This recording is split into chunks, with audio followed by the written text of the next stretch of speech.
late was Elisa, and she'll be Elisa. 30 minutes late, but Yep. yeah. I'm gonna have to turn my camera off for the first half hour. The house where I'm at, somebody else is like doing a Zoom job interview, and sometimes the internet gets jumpy. Bogged down. Yep. Yeah, that sounds great. Yeah. Good morning, Margaret.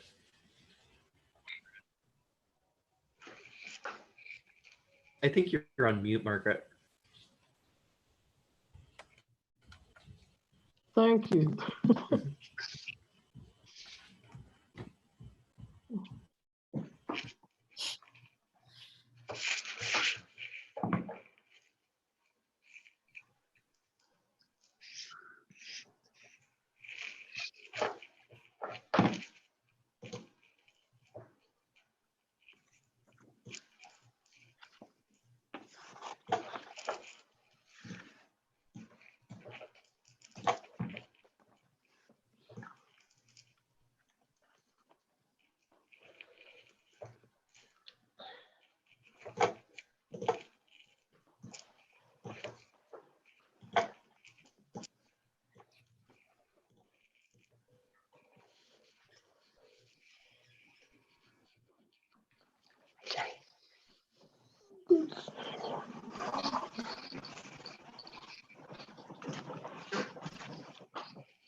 I think right at 11, I'll go ahead and give my introductions as people filter in, so we can try to stay on time.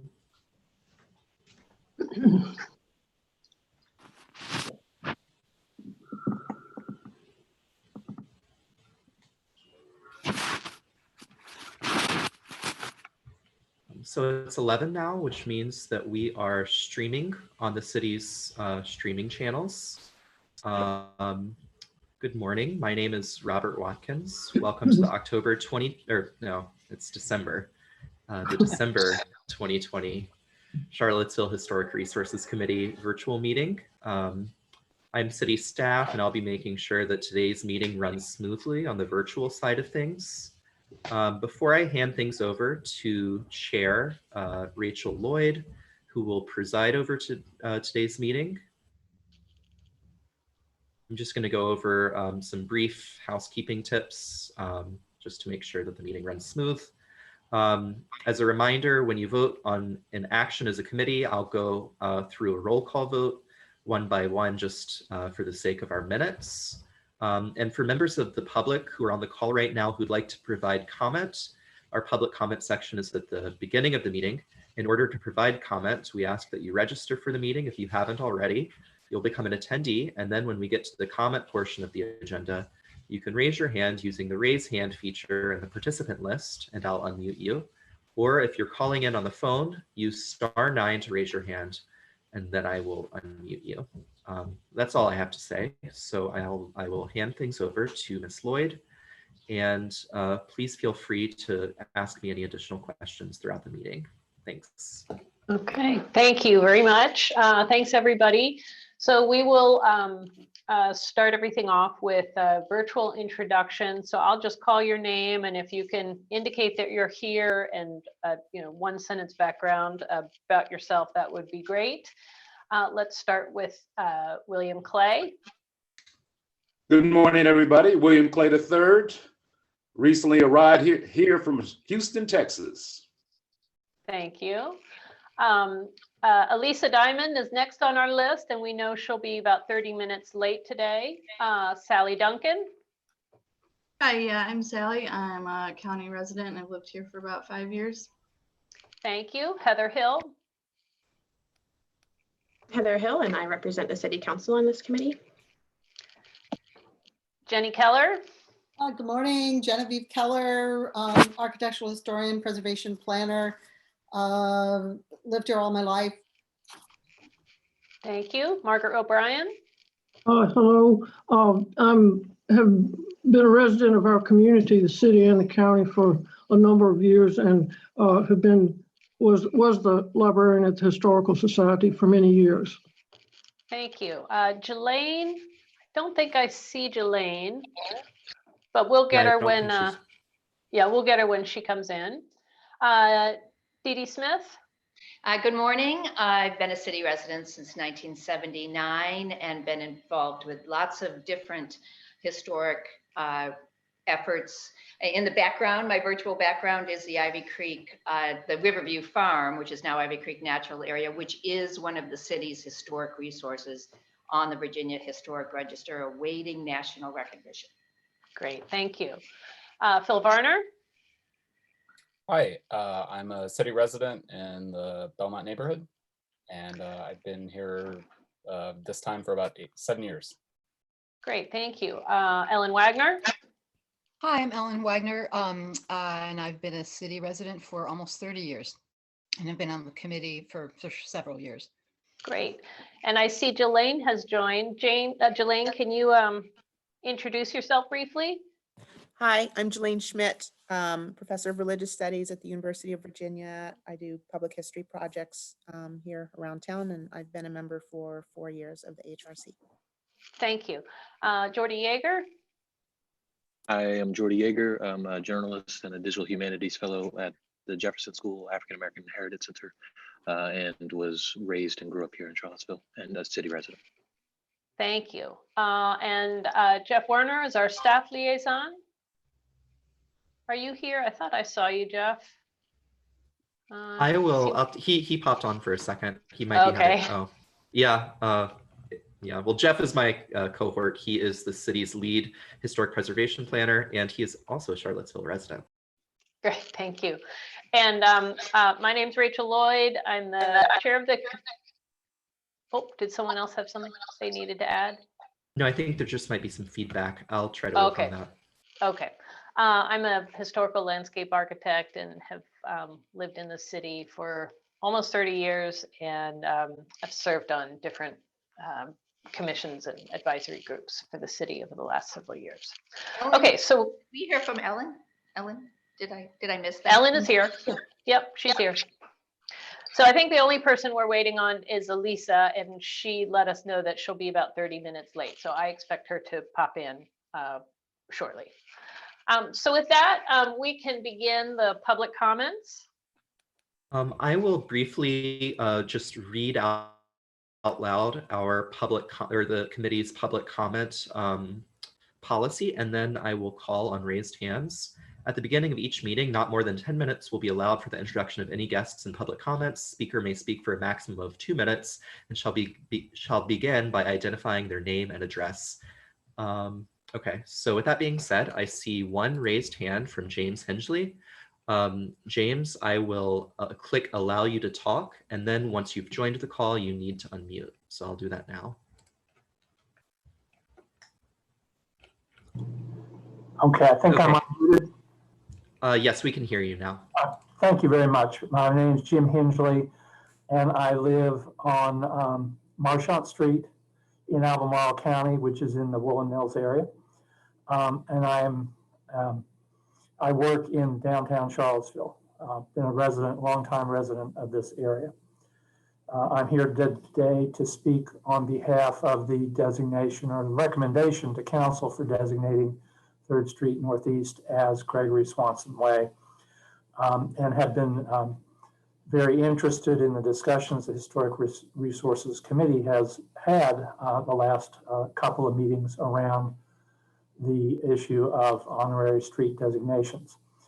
Some of the factors that you've considered, and I would like to emphasize that we have those in support of this designation, are city resident support. Dave Norris and Kristen Sakos have spoken to you or written to you in support of this honorary street designation.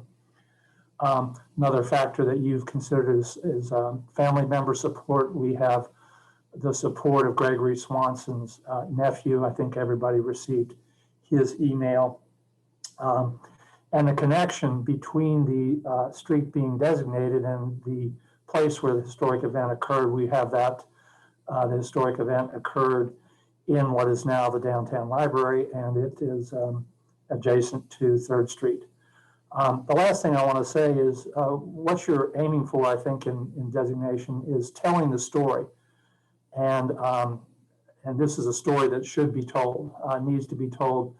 You have plans to have this on a online, and in addition, the library is a resource where this story will be told if you do this designation. They did that when the plaque was put up. They have materials. The connection to the library, which was the courthouse, is very important. Thank you for consideration of the Gregory Swanson Way designation. Thank you very much, Mr. Hensley. If there are any other people on the call who would like to provide public comment, please raise your hand or press *9 if you're calling in, and I will add you to the call.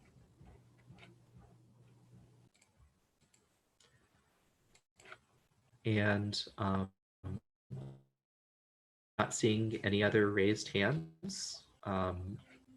So I think we can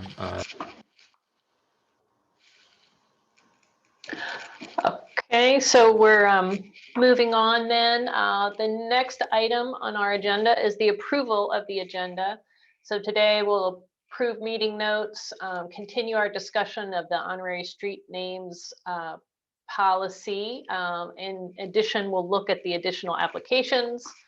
We'll get an update on the Mellon Foundation Monuments Project and review the committee communication protocols. So if anyone else has anything else to add to that agenda, let me know now, otherwise we can approve. All right, do we take a motion to approve, Robert? Yes, I think we can. Okay, does anyone make a motion? I move to approve the minutes. Thank you. Second. Approving the agenda right now, I think. Oh, the agenda. Oh, sorry. Yeah, the agenda. My bad. I move to approve the agenda. Thank you, Heather. Thanks. Second it. Okay, thank you. I will call a vote. Ms. Hill, Yes. Ms. Lloyd, Yes.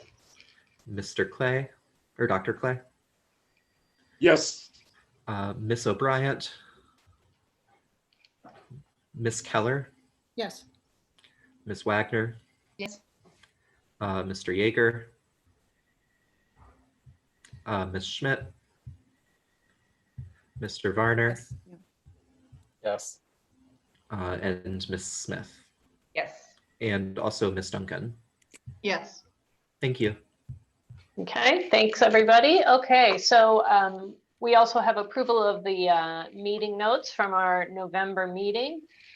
Those are included in the packet, so we can move to approve those. I move Just like to to make approve the minutes. one addendum. Oh, Can I make okay. an addendum beforehand? And that is just to add the suggestion I made during the meeting for a new ad hoc naming commission, just be added on the record.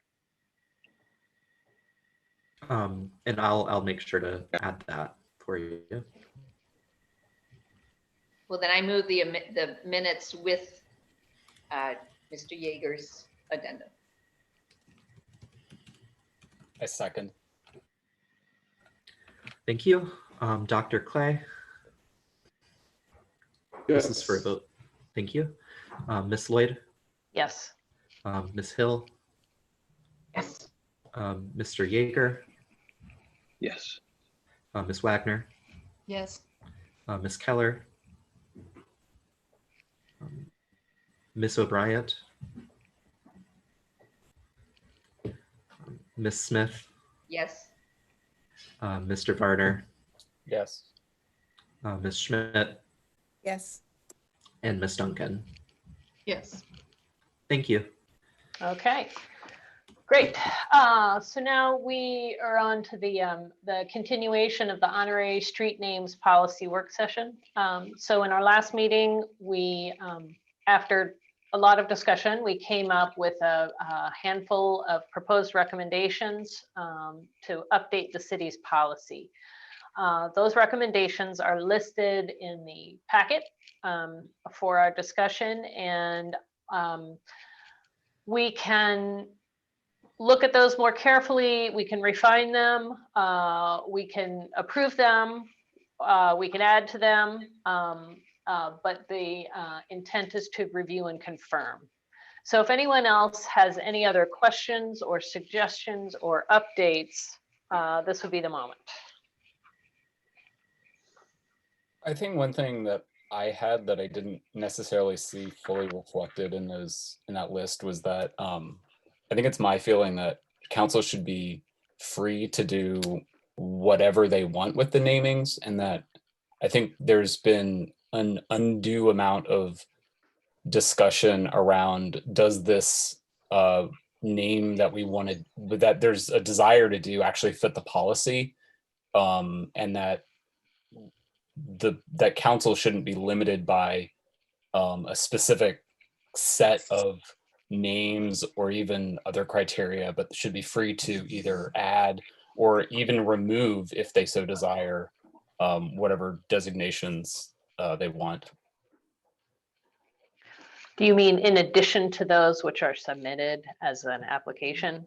I more meant the criteria, because I feel like there was a lot of discussion around, for instance, Vinegar Hill Way was a good example of that, or Black Lives Matter Boulevard, of does this actually fit the details of the criteria, rather, even though there was, there's been a desire to do it outside of, or sorry, I'm not phrasing this well. There was a desire for council and from residents to have an honorary street designation for some of these, even if they didn't precisely fit the person, event criteria that were in the existing policy. And so I think just stating like explicitly that council should be given the freedom to designate whatever names they desire. Okay, oh, go ahead, Jenny. I was just going to add to that. I think that we had some information recently about the number of characters that could be accommodated on a standard street sign. So I would add, I don't recall what that was, and I don't want to look for it right now, but I'd like to have that limitation so that when something comes through that is not just a name, the nominator would have that to work from in the beginning. So that's sort of technical. I agree with Phil that the council should have broad purview on this. So I would reference the criterion about whether it's permanent or temporary from the beginning. And I would not want to say it's permanent, because that's sort of reminiscent of where we were with the monuments. A lot of people will want them to be permanent, but probably do need to be reviewed. So I think it might be better to say someone could make a recommendation that it be temporary as the intent from the beginning. That might work to honor sort of a local character who has recently died, or some kind of a centennial celebration. I mean, it may only be that you want to do it for 1 year or 2 years because you're trying to call emphasis to a particular event or area of the city. And then finally, I think in some of the stuff that Phil sent us earlier, there was a reference to the numbered streets, and I would really like to see us give priority to limiting or at least preferencing the honorary street names to the numbered streets so that there's less confusion. And in general, those are several blocks long, and because they're part of the old city grid, they're linear, and you don't get into this sort of confusion that you'd get other places. It doesn't mean you couldn't do them other places, but I'd like to see them at least start there. Okay. All right, so what we have so far are additional clarifications, which is that council should have broad purview over the names. There's just a technical limit of the street sign, the number of characters, and we should make applicants aware of that so they can fit their proposed name into that limit. And as a first, and trying to not necessarily limit, but cover the numbered street names first for the honorary street names rather than the longer named streets. I probably didn't say that very well, but I think the intent is clear. I had one other question. Could recommend from the beginning that a sign be temporary for a specific period of time. Oh yeah, okay. Yeah, and is that, I don't think that's a departure from what we said earlier, is it? No, I think it would make it clearer to. Okay. Yes. All right. If we're going to continue with the applicant thing. Right, okay. Okay.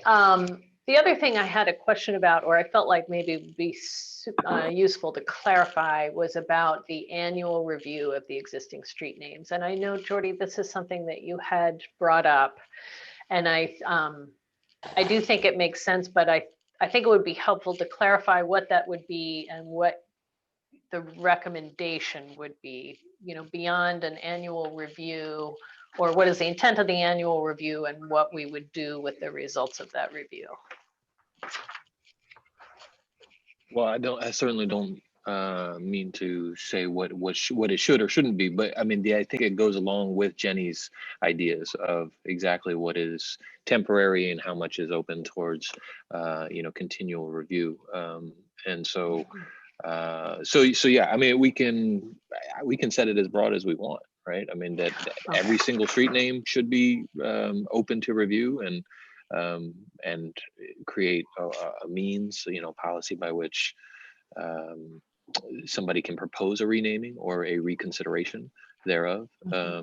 And I mean, if this is the way we want to go with temporary, it would make sense to have some sort of procedure for reimagining or rethinking what these names should be. Okay, thank you very much. That helps clarify for me, because I wasn't sure if the intent was to review all city street names or just to undertake a review of the honorary street names. But it sounds like you're leaning towards the annual review of the honorary street names. Question. Yes, Dr. Clay, sorry. Go ahead. Oh, I was just going to say that to my knowledge, we haven't been charged with anything broader than just the honorary street names, right? So that, I don't think, but I know that Mr. Varner and Ms. Schmidt, that I think there has been an indexing of all of the street names to date, so that we're starting to get our heads around what is out there and how many there are, and what really the landscape is in its totality looking like. But sorry, Dr. Clay. No, the question I thought about after the last month's meeting had to do with if there's a mechanism that will provide limitations of the number of honorary designations on one side of town versus another side of town, so you don't get an overload in a certain sector of town. So I'm wondering if something like that has been thought about or considered, or is that part and parcel of policy? Like a geographic representation? Yeah, well, the whole idea is that you could conceivably have a number of honorary designated streets in one section of the city versus other parts of the city. And what I'm asking is has there been consideration about limiting the number one, applications, and two, the number of street designations that could occur on any side of town? Yeah. Well, that's an interesting question, and that could be put under the annual review. You might want to suggest a biannual review if council is going to actually consider names every other year. But that said, to an annual review to consider the scope and the broad, you know, the whole picture, big picture, the holistic picture, including geography. Right, because I think theoretically, you could have an overload on certain sectors of town. Yeah. So as we're reviewing the current names, when council is considering new names, we would like them to keep, you know, the bigger picture in mind is, are we properly representing X, Y, and Z, including geography? And, you know, that's important. I think that's important. In my humble opinion. Yes. Well, so here are a couple of my instant responses to that. I mean, maybe on the annual or biannual review cycle, however the city wants to define it, would certain neighborhoods be a focus of a renaming? So for example, this year is Fifeville, Venable, and JPA, and next year it's Star Hill, Belmont, and North Downtown, for example. I mean, that might be one way to tackle that, or do you just want to provide a broad recommendation that will try to distribute the geographical locations of honorary names? That sounds like your things would happen on a rotating basis. Maybe. Yeah, that's an interesting idea. That doesn't seem as practical to me as giving the council some parameters, because they're going to have to make hard decisions. And particularly if they're saying we will do, you know, 5 every other year, whatever. I mean, whatever it is. And I think, you know, we had this brief discussion last month that it is going to be a difficult, you know, we've seen it. We got it in our laps because it was difficult for council. And I think if the more we give them some, you know, avenue to make really healthy decisions based on criteria, the better. Let me ask a question. I mean, and we've had conversations about signs and the importance of signage. And, you know, one of the things I would think is that this is truly an honor. This should be something that's important and thought is given to it. And, you know, one of the things I had considered, and I looked at this as a, almost like a BAR application, you know, because this is going to come to us, that it's going to, you know, there's a period of which to evaluate. And if this is something that, I'm worried about the proliferation, I guess maybe the better way to say it is, you know, that every month, you know, the Historic Resources Committee and staff are being handed, you know, half a dozen requests for honorary street names. It kind of becomes the thing to do. I'm not sure that's appropriate, and I'm not sure you all are prepared to be sort of your monthly task. So, you know, when we talk about, you know, looking at areas and going out and researching and seeking places to name things, that's a little bit of a different path. I mean, the thing is, if people wish to submit or recommend or request an honorary name, they can do that, and then the committee review it. So I know I'd like to split, if you could, that you know, this is being responsive to what people submit. The committee has always had the charge to be able to go out into various areas and find ways to help interpret the story and, you know, consider signage different from this. So I don't know. I just want to give that perspective, but I really am concerned that this is becoming, you know, and it may only be a trend for a while, but that this becomes this, you know, every month somebody's turning something in, and that's what we end up doing. And possibly one thing would be to say, twice a year, the city will accept applications for these. So there's I think our recommendation was every other year. Yeah. Yeah. And, you know, the new recommendations are to say only do this every other year. And then, you know, but according to the last discussion, is just let's give them some broad criteria so it's not so random. Yeah. You know, which ones are selected. I'd like to respond to that. I think we should make the recommendation that it be biannual, that the applications come in every 2 years, they're reviewed every 2 years. And furthermore, everyone knows I'm not a fan of this. I think it's confusing.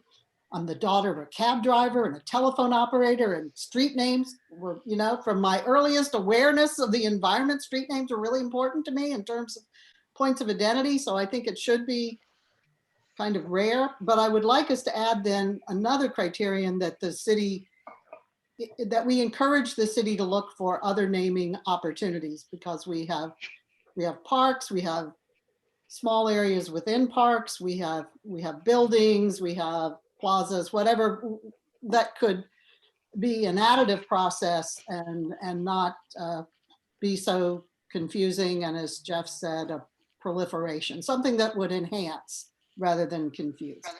I agree.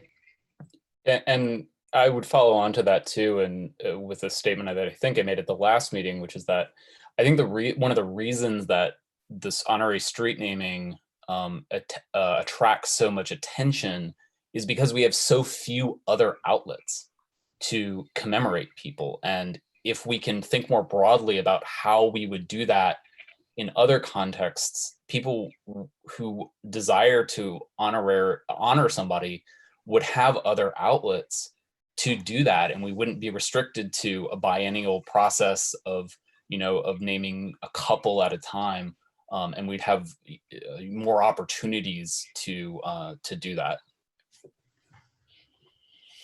I actually kind of disagree that we don't have a lot of outlets. I was making a list at one point of all the different ways that we do honor, and we actually have quite a few. I think what we don't have is, back to Dr.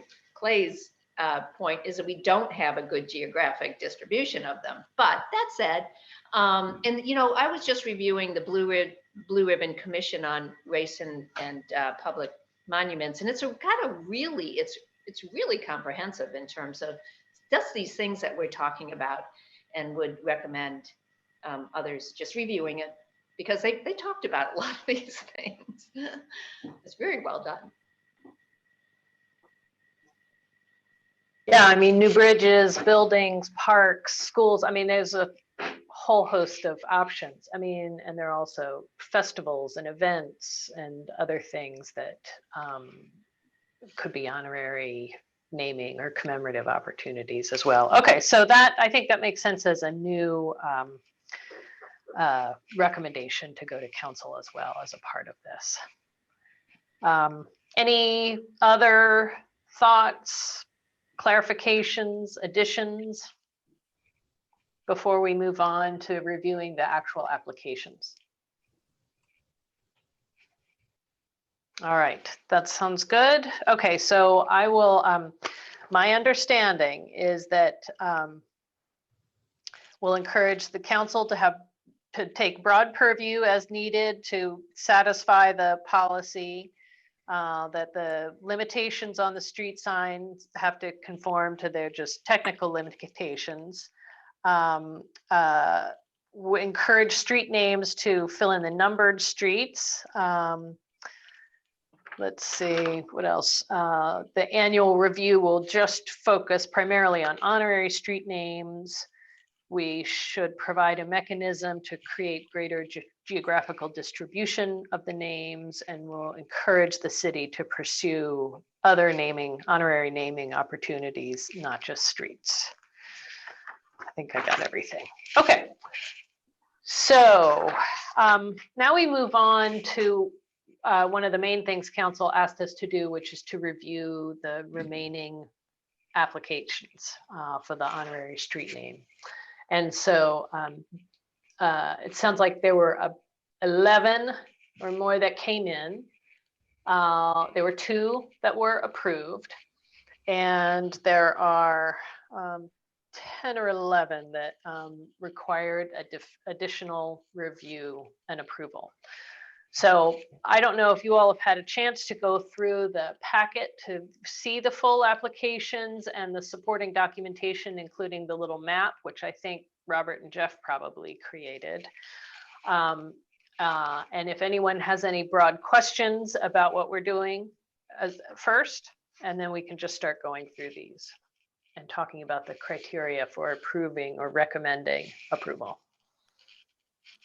I would just like to say I really, really appreciate the information that was given to us. I assume was organized by by Mr. Watkins, and the whole way the packet is put together, and it was very easy to find things. So I just wanted to give accolades to whoever put it together, who I'm thinking is Robert. It was Jeff and me.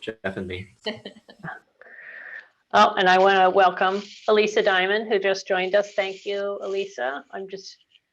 Hi, Thanks. sorry I'm late. No, it's fine.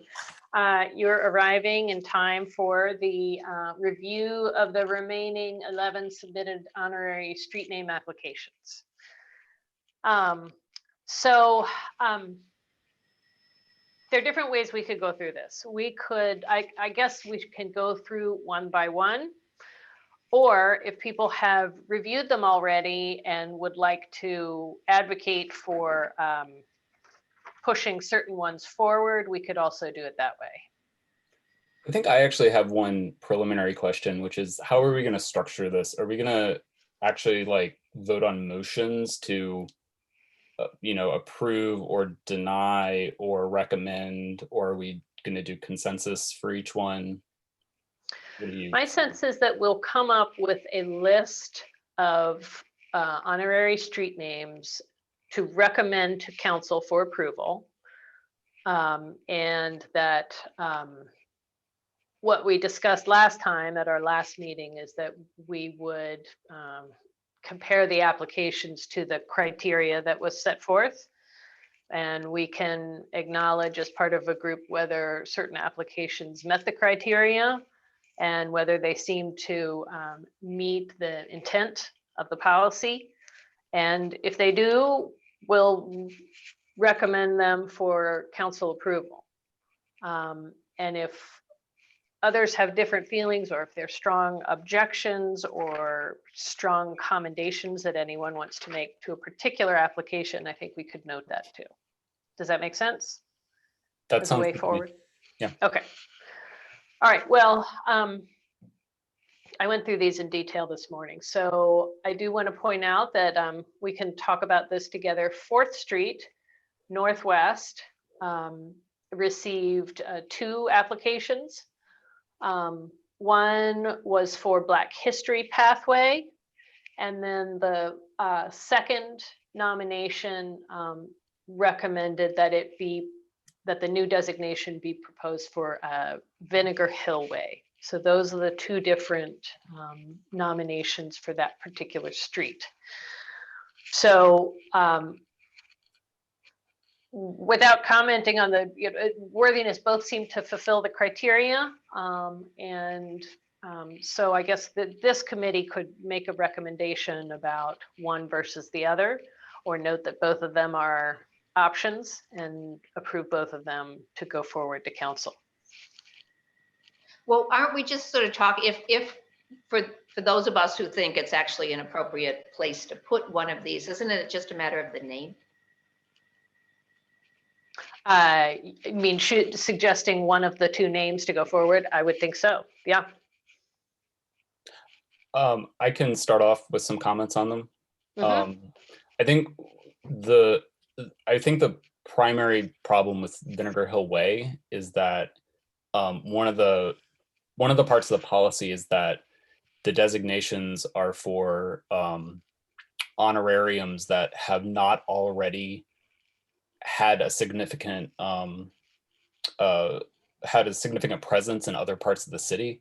And I think that Vinegar Hill Park, even though it doesn't exist yet, would be sort of a disqualifying memorial for naming a street Vinegar Hill Way.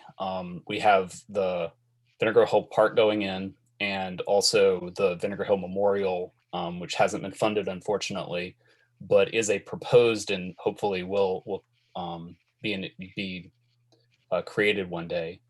And then I think on the other side, I think that the community engagement with Black History Pathway, with the petition that Mr. Alexander created, with the letters of recommendation from community leaders, I think it was an excellent application. None of those things were requested, but it showed a great level of community engagement with it. and I think that that is a very strong candidate for this honorary name. I agree.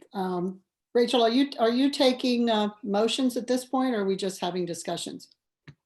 I think we're discussing at this point, but I would be, I think we have enough time to go ahead and take a motion application by application. So I see Can I Ms. make Schmidt has a comment comment. here? Yeah, on this 4th Street, the Vinegar Hill Way there, is that, yeah, the Vinegar Hill Monument is going to go in on the corner of 4th and Commerce there. So it, you know, just that there will kind of be this physical anchor, you know, there that's visible, that, you know, could, I don't know, kind of augment or whatever, you know, if there was a street name there of that. Just wanted to throw that out there, remind folks that that's where it's going. And that's, well, we'll talk later, but that's one of the Mellon Fund requests. Yeah. Thank you. You know what? I want to change what I just said. Let's have a consensus discussion about all of the applications, and then by motion come up with a single list of recommended honorary street names to go forward to council. That's what I think we ought to do. So let's have a broad discussion at first. Does anyone else have any comment? Yes, please go ahead, Ms. Keller. Black History Pathway seems really appropriate because 4th Street is really the only surviving through street of Vinegar Hill that connects other major streets. And because of the city's major investment in the Jefferson School City Center and the community support and investment in that, seems like we get, you know, triple duty out of it. It kind of fills a tourism, economic development, community identity function by calling attention to it and designating it Black History Pathway. Vinegar Hill was such a large area, but to limit it to 4th Street sort of belies its extent and its importance in the community. And I think that the monument being there would call attention to it being at the edge of Vinegar Hill. So I think it's a great, you know, this is a good example of using an honorary street name, not just to honor and call attention to something, but really kind of having value added. Thank Jenny, you. I apologize for laughing right then. Jordy was actually showing us the street with his camera. Sorry, I didn't mean to interrupt. I just wanted No, to add a go visual. ahead. Visuals are always great. Yeah. Just for clarification, 4th Street is the one that runs between Preston and West Main. Is that correct? Yes. Yes. Okay. Yep. And so, and the proposal is for the entire section of 4th Street. It's not really broken up by too many blocks anyway. It would be hard to subdivide it, I think. Right. So that seems to me like an appropriate length. And anyway, okay. So my sense is that we're leaning towards a consensus around Black History Pathway as the appropriate honorary name to go forward for 4th Street. Can I just say one thing, and it's a little contrary, because I don't think I'm the voice that should be really, you know, saying, you know, making any of these decisions. But at the same time, my only kind of itch about Black History Pathway is I really worry it will look like that's the only place in town we have Black history, and it's all over Charlottesville, and which is it's just rubbing at me a little bit for that reason. But other than that, I have no problem with the designation of 4th Street, and I leave it up to council to make that decision. But and this committee, I won't vote against it. That's just my one concern. Mm-hmm. Okay. All right. Well, if no one else, oh yes, please go ahead. Can I just add? And I know I came in late, so apologies if I'm saying something that's redundant or earlier. But I wanted to ask if we can re-recommend the process that we talked about during the last meeting about a naming committee that meets on a regular basis to review these rather than, you know, us ad hoc doing it, continuing to do that. I think we talked about a renaming committee that has a couple representatives from this committee, some people from the other HRC, the Human Rights Commission, and then someone from the pending like Department of Equity that the city's talking about hiring a director for. Can we re-recommend that? Because I feel like that's the most important thing, is to get a process that. Yeah, I agree with that, Elisa. So maybe what we can do, so what we had talked about earlier was we were reviewing and confirming the recommendations for the honorary street naming process. And so we can add that to the list, the street renaming, or not street renaming, just a naming commission to address. I don't think that short circuits what we're doing right now, which I think has been a direct charge from council. I do think we need to go through all the applications and come up with a list of recommendations for council at this moment. But I think that should be what you just described, should be a recommendation as part of our overall package. Thank you. Does anyone, let's finish that. Does anyone else have any other issues or thoughts about that? About that one point is we're not actually renaming, we're naming. We're naming, right, yeah. Great idea, and it needs to be a real holistic effort, but what we're doing here is, I agree with you, Rachel, that it's pretty not different so much. Elisa, probably because of joining us in process, that we had pretty much limited our discussion today to the honorary street naming to get that moving forward, and that the renaming is another process. Yeah, I just want to like reiterate to council, like we gave them this recommendation. It would really help make the process better. Like, do it, please. Right. Well, and we had said as part of our earlier conversation that there are a lot of renaming opportunities, and so this could be a much bigger process, and rather than have it show up on the HRC's agenda every single month, maybe as you say, there could be a lot of value in having a commission that deals with this on a regular basis. So I think that makes sense. Okay, so we'll add that to our list of larger recommendations to go along with the policy thoughts. Okay, so I think, so what we've decided as part of our discussion is that it sounds like we will put Black History Pathway on the renaming list for 4th Street to go to council. Now, the next 2 applications in the package both made a nomination for Tony Bennett. One was on Massey Road and another on 14th Street. So they were Tony Bennett Drive or Bennett Way. So I'm bundling those 2 up since the designee is the same person. Does anyone have any thoughts about those, one or the other, or both? I think it's a perfect example of what Jenny was talking about, being a temporary. You know, it had its significance, but it's not necessarily going to be a hugely long-lived significance. And but anyway, I don't think either one, you know, that person to designate really fits personally. The Massey Road one is pretty simple because there's only about 20 feet of Massey Road that's actually in the city.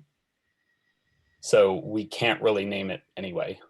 Is that true? I thought the map is actually not of the city boundaries. The map is of a circle around the city boundaries. They actually sort of jog down, go across the sidewalk right west of Emmett Street on Massey, and then go into the parking lot of JPJ.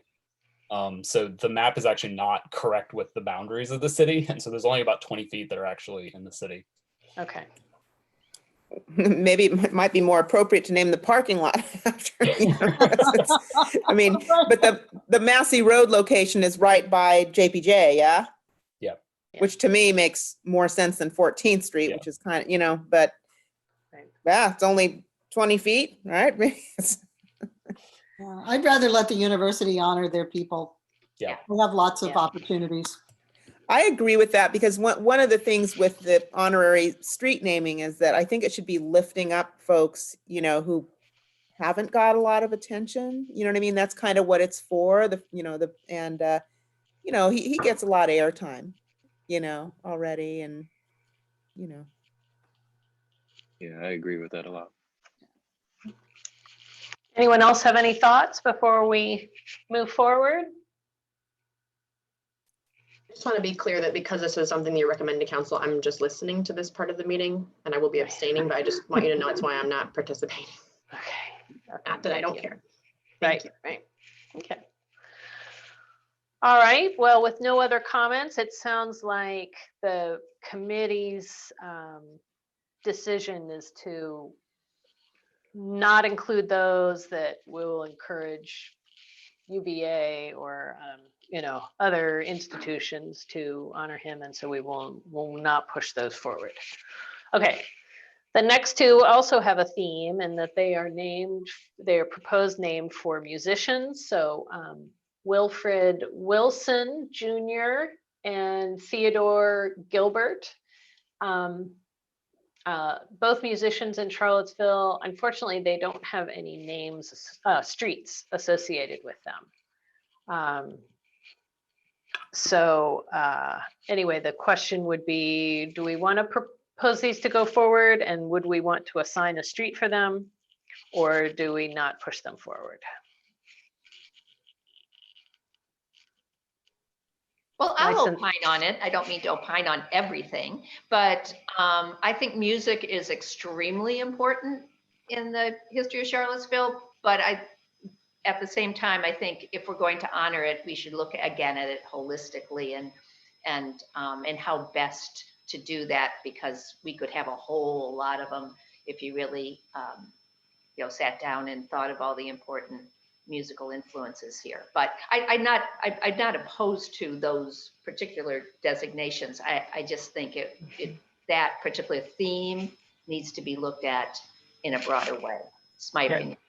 Dee, I agree. And I think, the thing that I don't want to say bothered me, again, that's not the right word, but, these things come to us, and I think some thought needs to be put into them. I think, people have a responsibility to, if you're going to make this request, then offer the background, offer where and why, and sort of hey, you ought to just do something for this person.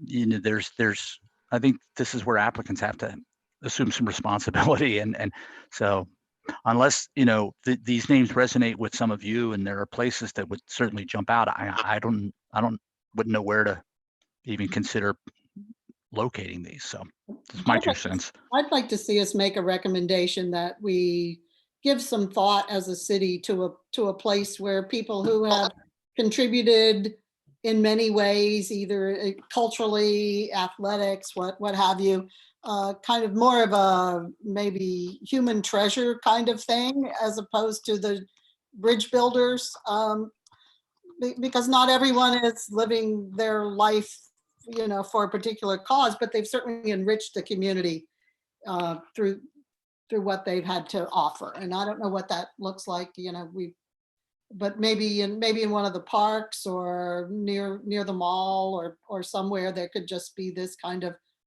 honor roll of people who've been interesting. Yeah, and I think one of the intents of the street naming policy is that the people will be linked to the actual place. There's a strong link, and this gets to what Jeff was talking about. And if there's no link, physical link, geographical link, then it's kind of watering down the intent of the program. I think it's fair to ask for more detail on these 2 applications, because it would be interesting to know who they are. Yeah. But I think the lack of a street gives us the space to kind of do what Dr. Clay was saying and make sure we're, broadening the geographic reach. And maybe there's an area where there aren't applicants, but we could, put the honorary streets there or something. I don't think we should just say we don't want cultural people on our historic street markers. Yeah, and I didn't mean to imply that. I think they both made great contributions and they're interesting and we should keep them on a list, but it's hard for us to evaluate it today because we don't have a recommended suggestion street where the people lived or performed. So it's just kind of difficult to move on it today to make a recommendation to council, other than these are interesting names that we should keep track of. Both of these people are worthy candidates of recognition, but I do think that we should ask all of the applicants to at least have enough of an idea formed about some area that they think would be appropriate. Something might wind up in a counter general designation, as Jenny is speaking of, but from the applicant standpoint, I think they should be required to have a little more formulated thought about that. Yeah, this to me seems different than Mr. Alex Zan's proposal, which is kind of centered, very, geographically related to, the suggested name in question. Yeah, like 88 Keys might be a good name for one of the school auditoriums, or place where music is performed outdoors, something like that, where there would be room for some interpretation, so people would understand that he, for example, was a musician and the years that he played in a photograph, and something that would really be educational and enriching. Something around the central place. Well, I was going to say, having two kids that went through city schools and the bands and arts programs at, from Walker, Buford to CHS are so extraordinary. Maybe there are some. That's a really interesting opportunity to go in and you present these individuals to those students that are learning about it, with or without the honorary street name. That's something that would be interesting to pursue. Yeah, why wouldn't we name each gymnasium and auditorium? There's a lot of space that we could use. Right. Yeah, that's a great idea. That should be part of our big recommendations going out to council. Okay. All right, so it sounds like we're saying no to those two, but that what we get out of sort of rejecting those applications really helps build other recommendations for honoring other people. Okay. All right, so the next one is 10th Street. Oh, yes. I'm sorry. I just would say is that, in lieu of that, voicing it as rejecting or proving, that, just simply, this is, I don't know, as I kind of interpret it, as just not sufficient enough. A place has not been recommended. We can't recommend approving. I don't know, maybe just clarify this. Thank you. Yeah, because I know there's a lot of folks out there that are hanging on every word, and how we've seen the emails and the comments, and I knew even the media wanted to know, when's the committee going to approve these things? So, just kind of reiterate that we're not approving or denying, and the recommendation, this is lacking. That's all. Thank you. As your legal counsel. I really appreciate that, and thank you for reminding me. I really appreciate that. Okay. The next application is for 10th Street, named for Henry Martin, who sounds like also lived there. So that is the next one. There's a location, which is 10th Street between West Main and Grady, and a substantial essay accompanying the application, and some a supporting letter as well. So my first impression is that this is a very strong nomination. But only one page of the 2-page application, right? Yes. Well, and I don't know if that's just because it didn't make it into our package or because it wasn't submitted. No, it's so I don't. Which page you're looking for? That, yeah. What we have is what we got. There does seem to be of the application form. We've got A and B, but we don't have a C and D. But I went back through it. That's what was given to council. So I would offer that we are fairly certain this gentleman lived in that area there around West Street. The addresses, the historic record of the address is a little bit off, but it is certainly within that intersection of West and 10th Street, probably just north of it. So how did the 10th Street Northwest alignment show up in the application? Was that did you talk to someone, or how do we know that 10th Street was the proposed name for this designation? You know what? I think it was it could have been in an email. So the 10th Street designation is actually in the letter from Preservation Piedmont. Yeah, Piedmont, Liz yeah. Russell had mentioned it. And yeah, it was sort of the, we know that Mr. Martin lived on 10th Street. We have an address in some old city directories, unfortunately, because of the way numbers would change, and it's difficult to determine which of this small group of houses, but we know where, and we know it was in that section of 10th Street. Yeah, it was in, I think, an earlier something from Pres Piedmont, like late summer. So okay. Yeah, August, it sounds like they sent a letter. Okay, I just wanted to make sure that we as a committee understood how that 10th Street came about as the proposed street for this designation. Refresh my memory, please. How many blocks is this of 10th Street? yeah, it's not established, but I guess you all could make a suggestion. Yeah, so what's shown in the packet stretches from Grady to West Main, and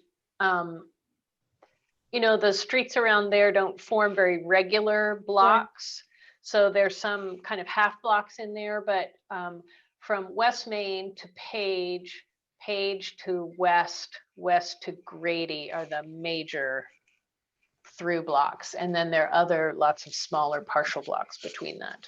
I think Jordy had some information or thoughts about where Henry Martin lived as well. I guess my feeling is, if we have some clarification of where on 10th Street he lived, that we make it a defined portion of 10th Street. I'm going to send you all something. Just in case something comes up later, because 10th Street is such a major corridor, and that's where I kind of have problem with how we're having to respond to this, because it's kind of first come, first serve. You know, somebody got their application in first, sort of like Preston Pointer now owns 2nd Street. Preston owns 2nd Street. One of my concerns with this particular application is that first, it's an incomplete application, and I think this definitely does not set a good precedent if people submit incomplete applications. And on one hand, we just said with the other two that those are incomplete applications, so we're not going to consider them. And this one, we are putting in quite a lot of effort to actually determine which street it should be and what the historical information is about it. And then I think the second issue that I really have with this is that 10th Street is a major street. It's not only a major street, but it's actually in the name of one of the few remaining historically Black neighborhoods in Charlottesville. And this particular application is for somebody who isn't even a city resident, and I don't know if they have ties to the city or the street themselves, but it's from somebody who doesn't live in the area, and we don't have any supporting documentation or supporting petition or any other information from anyone who lives on 10th or in the 10th and Page neighborhood. So I think those concerns. None of that bothers me one bit. If we can say that he lived there, you know, I don't care that the person lives in Crozet, and we do have the letter of support from Preservation Piedmont, and I'll disclose that I'm in the Board of Advisors, although that doesn't make any difference to me. Or the fact that a page is, I mean, there's nothing about this process that should be considered exemplary or precedent setting at this point. We kind of have a hodgepodge of things that have come in that council was having to deal with in the midst of trying to do budgets and all kinds of other things. And so it's come our way. So I don't have any problem with that. I just think we need to identify what portion of 10th Street, so that because it is a major corridor, if something else comes up later of someone who is significant, and that's Right. the only place associated with them, then we have some leeway. We don't box ourselves in like we're boxed in on Second Street. All right, well, I just sent out two things to you, all of you. One is I did get clarification from Liz Russell about what the segment of street that had been discussed with Pres Piedmont, and I also sent what research I had about where Mr. Martin lives. So if that's helpful, you can reflect on that. But both those emails should be in your mailbox right now. Can you just let us know which block as far as you understand, can you tell which block he lived on? Yeah, he appears to have been just like, between West Street and Preston Avenue, or what is Grady Avenue there. It's like, he was halfway, appears to have been halfway on the left-hand side, opposite the dairy. Can you just drop the links into the chat box here so we can just, Yeah, great idea. I don't know what you mean by link. Oh, it's not a link. I just emailed I just emailed you all the PDF I have. Oh, okay. It's a PDF. All right. I don't know, Robert, if you can open it and show it. Yeah, that's okay. Yeah, that's terrific. That'd be nice too. Yeah, share screen. Yeah, I'll share my screen one So many moment. files open. Yeah. Yeah, I mean, I have a little bit of unless you feel pretty certain about what the location is, I do have a little bit of concern about just. I'm sorry, I'm getting a lot of feedback now. I'm very certain about where. I just don't know exactly where on that block, but but the block you're solid on. Okay. Would we feel comfortable making a recommendation that a block, no more than 2 blocks of 10th Street, be considered for honorary designation of Henry Martin? I don't think I would. I think I'm in Mr. Varner's mind in that I would if Robert's got it. Okay. I'll hold my comments, but just put pause. But what I'm not understanding is, do you not want to have a street name for Henry Martin, or you're concerned about the location? For me, it's what support it has or doesn't have, right? So here are two entities, Preservation Piedmont and a resident of Crozet, proposing to make a city street name designation. And so if that actually came from, say, Mr. Bryant or the 10th Street B&B or anybody that lives on 10th Street, or if there's a letter of support, that to me would set it in a different category, that there's some relationship between the designation and the designee. And then secondly, I reached out to Edwina St. Rose and also Dr. Shelley Murphy to look at whether Henry Martin's descendants are still around and alive, and they are. And we actually know who they are. And so, I don't know if in this process, perhaps it's beyond our purview, but in future processes, it might be ideal to consult with family members of those who we want to honor. Just to see if they, similar to how Mr. Swanson's great nephew, I think, emailed us, that there's a relationship there between what we're honoring and who is still present and alive, instead of treating it like this, kind of, third party sort of thing. So those are the two things that I would need to really feel like this is a strong application for me. I think that's really interesting, and I know where you're going with this.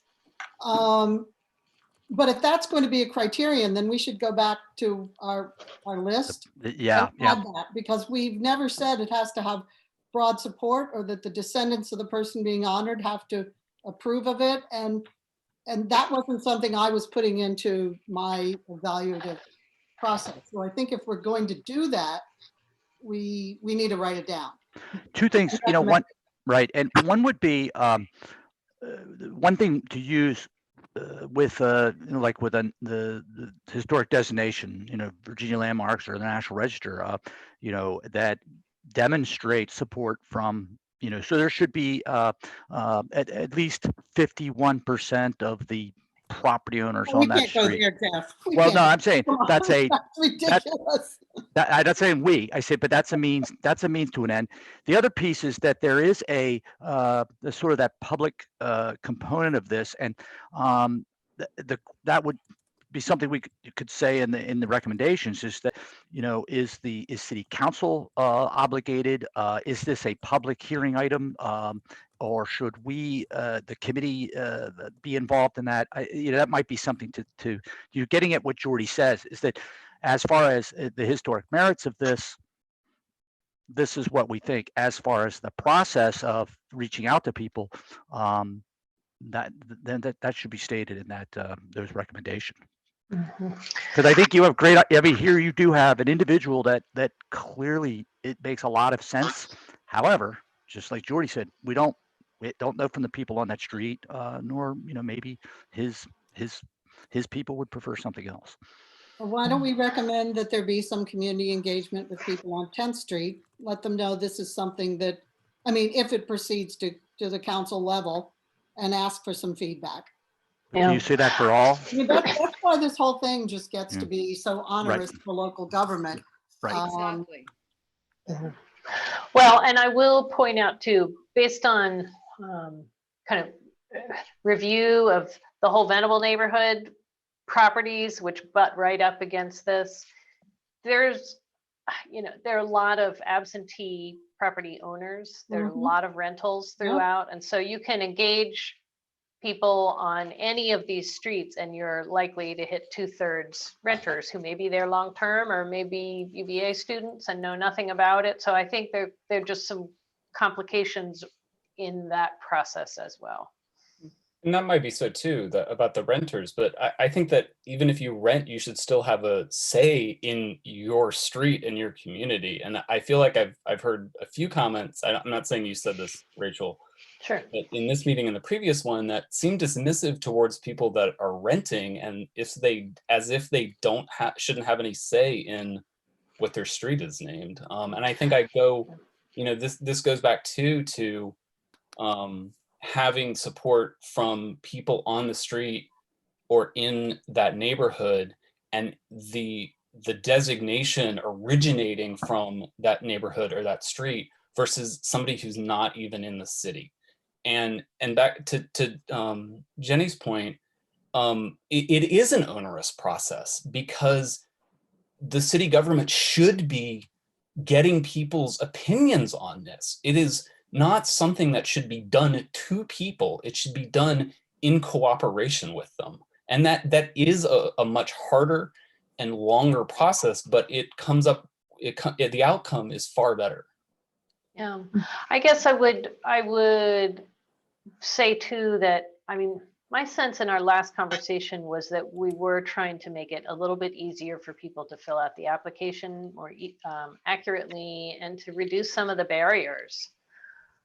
Because I hear what you're saying, it should be something that is meaningful, but also we don't want to make it impossible for people. And having done the kind of thing that you're talking about, reaching out to everyone who lives on a particular street, writing letters, it's a huge, huge time commitment. And so we don't want to discourage members of the community from honoring people just because of the workload involved. So that would be just my rebuttal to that idea. Rachel, just for the record, I just want to get in the fact, this is aside from all of the other merits of this particular question, but the applicant for this, the person who submitted this request is not someone who is not familiar with the area or does not have connections. She grew up in Charlottesville. She graduated from Lane High School. Her parents operated a business on the downtown mall for many years. And she has lived away from here for some portions of her adult life, but is back in Crozet in a retirement. So it is a person who is genuinely interested in our local history and does know something about it. That said, I just wanted to get that on the record. And it's I just wanted who was formerly on this committee, who asked Preservation Piedmont to write a letter of support, and all of the board members that voted on it. I didn't vote on it because I'm not on the board, but I was observing it, and all of the board members live in the city or county and for quite some time. So I think that that shouldn't just count as one. It's actually representing dozens of people. And that's not saying I'm strongly in support of this. But I just think we need to clarify it. Not that there shouldn't be support, but we didn't put that on the application that you had to have 3 letters of support, or that those that it was a popularity contest, and that if you had 51 letters of support, you would be a stronger application. Now, you might do that in the future, but we didn't do it for this time. Right, right. I think Yeah, Ms. part of Duncan. I think part of the issue for this one is that it's like an issue of equity, and that maybe the 10th and Page and other historic Black neighborhoods should be treated slightly different than maybe other areas of the city, because it kind of does look bad and just feel that like just maybe these areas should have more community involvement in deciding changing some of their street names as opposed to other neighborhoods. Ms. Wagner, you were going to say something? Yeah, I'm just struck. I feel like all of what we're talking about is starting to veer into such a heavily bureaucratic, framework for what should have, I think, should continue to be a citizen engagement process. And I would hate to kind of squash the enthusiasm and the connection people feel for a particular person or place. And I feel like that's we're kind of heading in that direction. So I just wanted to be mindful of that. I don't see the problem with sending a qualified recommendation to City Council that in theory, this could be good. We would like a little more information about A, B, or C. But I just don't think it's fair to the people who have invested a lot in submitting an application to be nitpicking at this stage and dismissing it out of hand. Or really making different criteria for some over others. The neighborhood engagement, as honorable as it is not in the process. And to say, well, this is only going to happen over here, but not over here, is whatever your intention is, which are good, the good intentions, but that's kind of how, things have not turned out very equitably in the past. And so, I think we really can't start making stuff up when it's not in the protocol. I would like to know, because I really like the idea that any kind of designation to show that Henry Martin didn't just, work at the university. He's a very well-known figure. He has an historic marker too, which may contradict the policy that says if you've been honored in another way.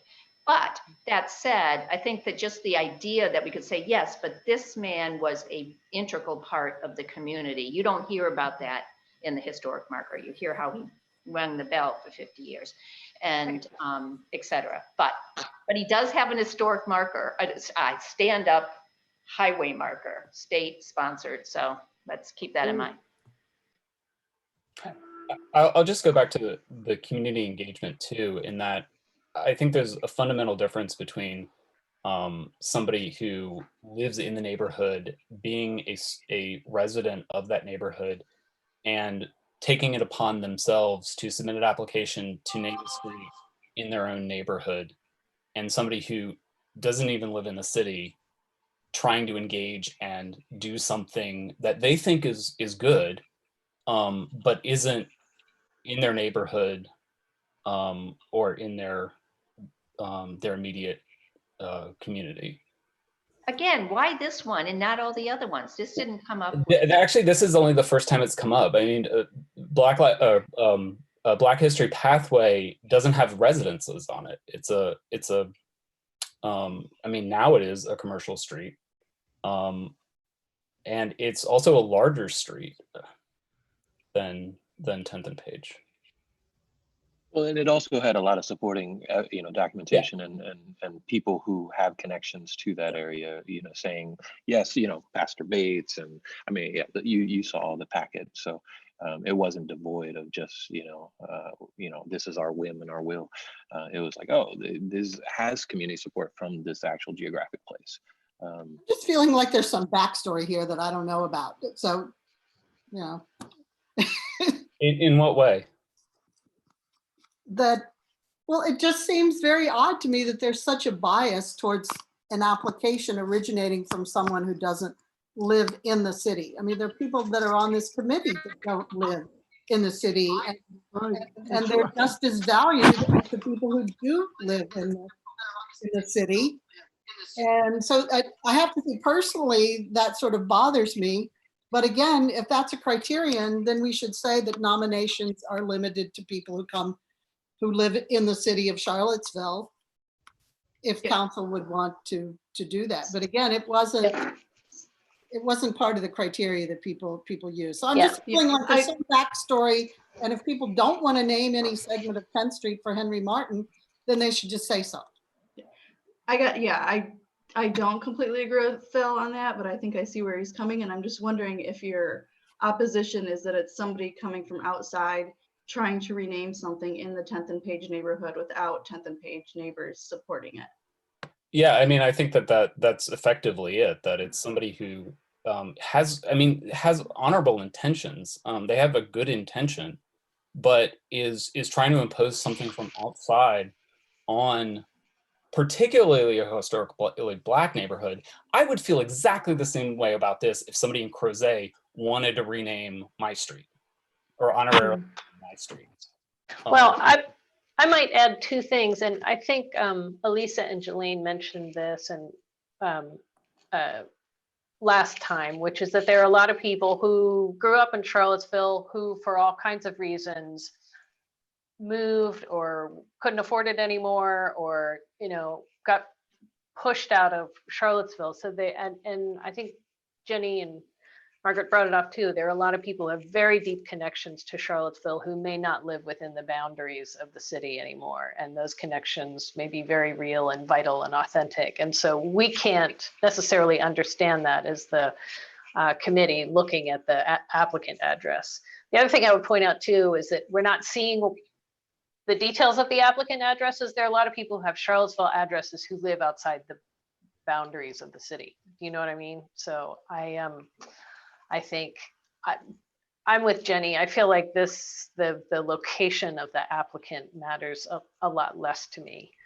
Yeah, and just for the record, I don't have any gripe with the applicant being in the county or being located elsewhere. What I was saying is that there doesn't seem to be support from the immediate residences or businesses or entities operating in 10th and Page, right?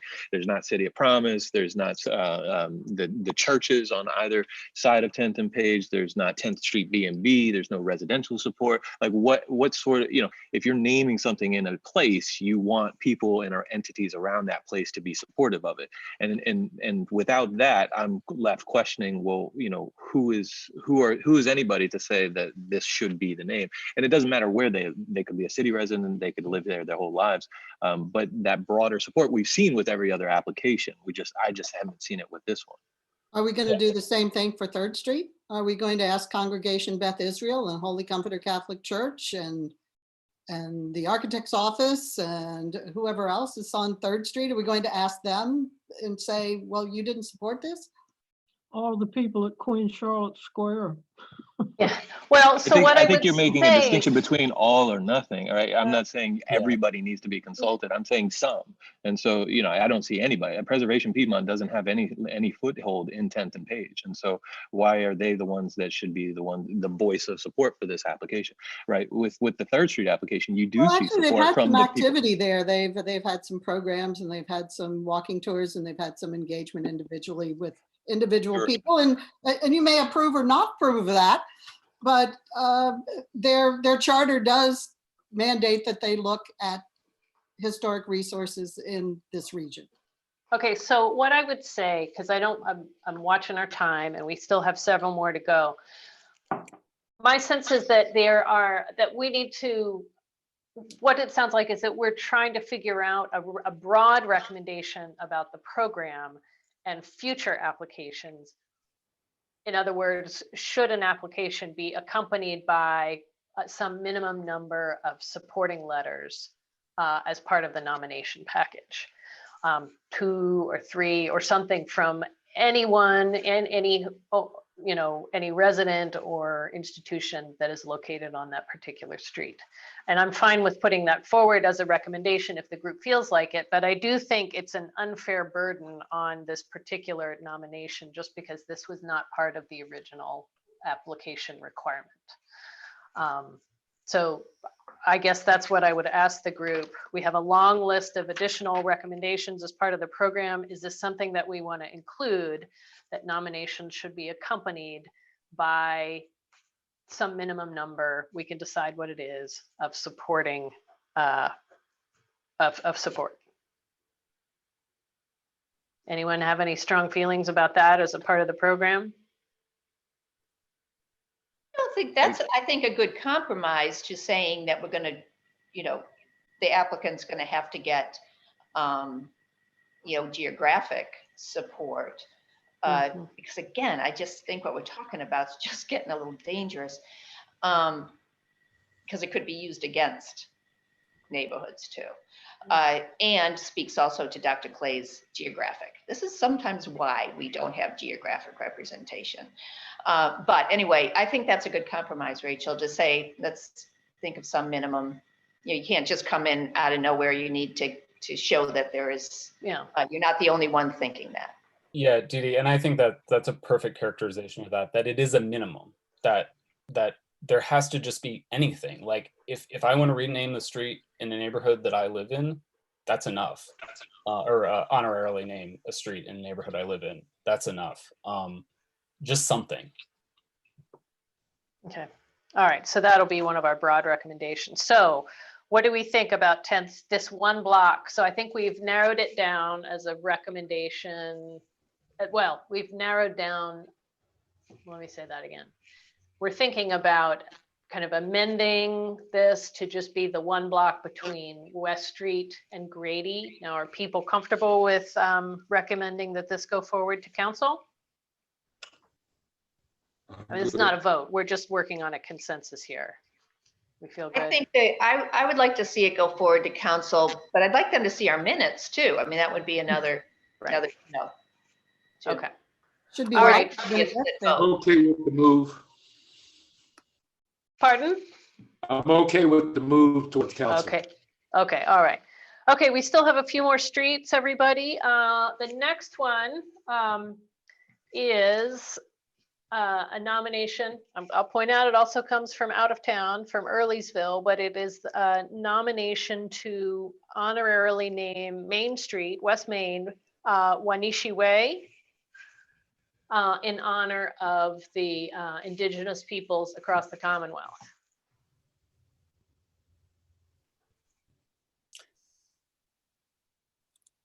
I think my primary concern with this is that it's well intentioned, but it's pretty misguided.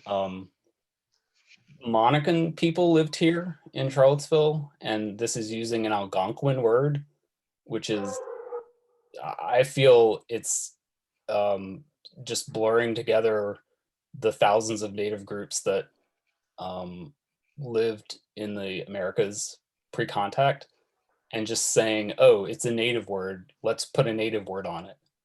And I think that is the biggest problem with this particular name, that it's not even in the Tutalisa-Poni language that the Monacans who lived here spoke.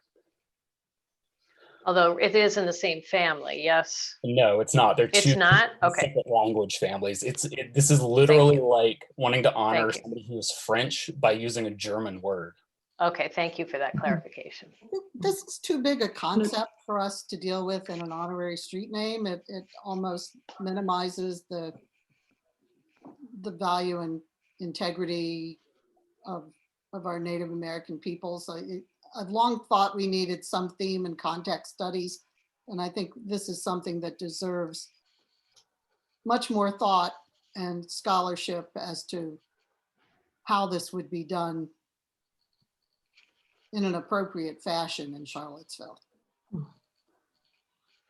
In this I mean, particular, I like the idea of some of a recognition of the Indigenous past, and it's a Main Street isn't a bad idea in the sense that it is Three Notched Road, which is originally a native trail, but again, I agree that should be thought out very, very thoughtfully, and in what part and what is more appropriate and name and that's premature, but it's not a bad idea. We've already engaged officially with the Monacan Nation. I mean, at the Sacagawea work session, the chief of the tribe and other members of the tribe were present. And I think we don't want to treat Indigenous people as a phenomenon from the past, because there's still a living, breathing culture with people living in our city and in our adjacent rural areas. And so whatever we're talking about for 10th Street probably goes triple, quadruple to deal with the concerns of the Monacan Nation. Okay. It's so much bigger than an honorary street name. Right. Okay. All right. So I sense that one will, recommend further engagement and discussion about ways to work with the Monacan Nation, but not push that particular honorary name forward into the set of recommendations to council.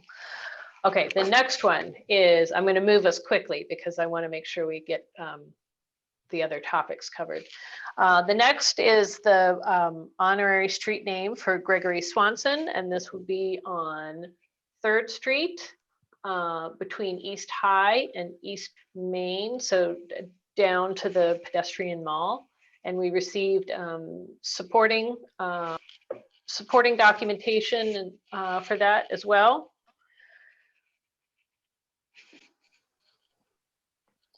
I'll opine on this. I'm a strong supporter of it. My only caveat is I think there should be a marker, a stand-up historic marker right at the corner of 2nd and Market in the Market Street Park. Personally, I think it deserves a much bigger and more narrative exposure than just a street, but it's not a bad idea. And I think it's actually a really notable and admirable idea. It was a huge event. Whether or not, I know we're going to come back. He only lived here for a year. He lived in Vinegar Hill, or actually on Preston. And, I just think that this event alone is so big, and it really is one of those that really should put Charlottesville on the map, and it's got to be recognized in a more public way than a plaque on McIntyre Room. Yeah, I think this action, now that we're more conversant as a committee about what the state requires for a state marker, this rises to the level of significance for our state and region and nation. And I would like to see the committee initiate a process for a designated state marker to the case, not to Gregory Swanson, but to the case. Okay. Okay, so are people comfortable with recommending that this one go forward to council? It seems like we are. It's a both and situation, not an either or. Is it both and? Because I think that's actually one of the concerns I have is one of the goals of the honorary street designation is to honor people that have not otherwise been honored. And Swanson has historically not been honored well, but now has an award at UVA Law School, has a portrait in the law library. There's the naming of the Swanson case courtroom at Central. We're now going to be working on a historic marker. And so I think my main concern is that that the honorary street designation is honoring somebody who already has quite a few honorary items either existing or being worked on. And then also that, as we know, he was here for less than a year, and one of the honorary street designation goals is to honor people who have had long-term lasting effects in Charlottesville. One of my responses to that is that the other places that have honored him are inside buildings, and so the street name gives a much broader public exposure for his significance, both to Charlottesville and and more broadly. I absolutely agree with that, Rachel, and I was going to say the same thing. This could be one of those that is a temporary until such time as. I'm sorry, Margaret, were you going to say that same thing? Well, I was agreeing. I was going to say that this could be an example for a temporary marker, that the street designation could be limited roughly to the time until the time that the state marker is in place, to represent something that everyone can see much more easily. I think that this is an opportunity for recognition now or relatively soon for something that, yes, the person was here for a short time, but as I think we all see, what he did, what he persevered in achieving with help of other significant people was life-changing for his own time, for the immediate future, and it's still going on into our own time, and it's at a level that is of local importance and also much higher for the whole country. But it could be something that this could be a temporary designation. Okay. All right, I think that makes sense. We'll put that on the list. Okay, we have two more. So the next one is for our sister city, our Italian sister city, Pollo a Caiana, and this is proposed for East Jefferson Street between Park Street and 2nd Street Northwest, and they gave some alternative locations as well. So their first choice is actually quite long. It goes from it covers 1, 2, 3, 4, about 6 blocks downtown. I'll speak to this because I had a conversation with one of the, not the applicant, but one of the supporters, and we have 4 sister cities, one of which is sort of a non-really functioning in Bulgaria, but the other two of the 3 already have signs, and this was the first one and happened a long time ago, and there's a very strong relationship with this sister city. It's almost as if we say, okay, it was okay for the 2 newer ones and not the oldest one is a little weird. So I would support this. My impression is that they're not really tied directly to a site. There is a strong connection with the, with history as to that sort of Court Square area, but whatever. I wonder if we want to hold off on designating anything on Jefferson Street until we know more about what's going to happen at Court Square, and until we pull all the threads of Court Square vicinity history together, because we might miss an opportunity for a name associated with that history, where the sister city is not tied to any particular place. I thought we had also discussed that this one is out of our purview because it's not historic, and that it's up to city council to kind of do the sister city stuff. Isn't there a sister city commission as well? Anyway, yeah. Sally, how do you mean that it's not historic? There is a historic reason for the designation of this place as Charlottesville's sister city. I guess I thought we had kind of talked about some of the applications being more honorary and us doing the historic ones and not all the honorary, but maybe. Yeah. Just remember. Well, Dee Dee can speak to this also, but Poggio Cayano is Charlottesville's first sister city, and it was chosen and designated specifically because of the connection from a resident from there that came to Albemarle County, and Charlottesville was part of the county at that time. Filippo Mazzei, who was very instrumental in starting the wine industry.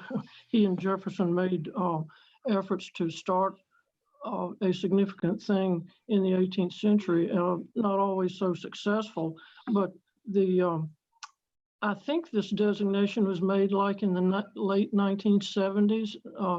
Dee Dee, you may know the exact date. But, yeah, it was Nancy O'Brien was the mayor, as I recall. Then that I'm would not be, recalling that actually. that I'm would be the recalling 70s. hearing that. Over the years, there's periodically been significant enthusiasm from the people in Italy about this connection with Charlottesville. They were quite happy for that to be made, and so it does have a significant background, I should say. And Marzai was also, I may be mispronouncing that, a staunch abolitionist, and talked a lot with Jefferson about that.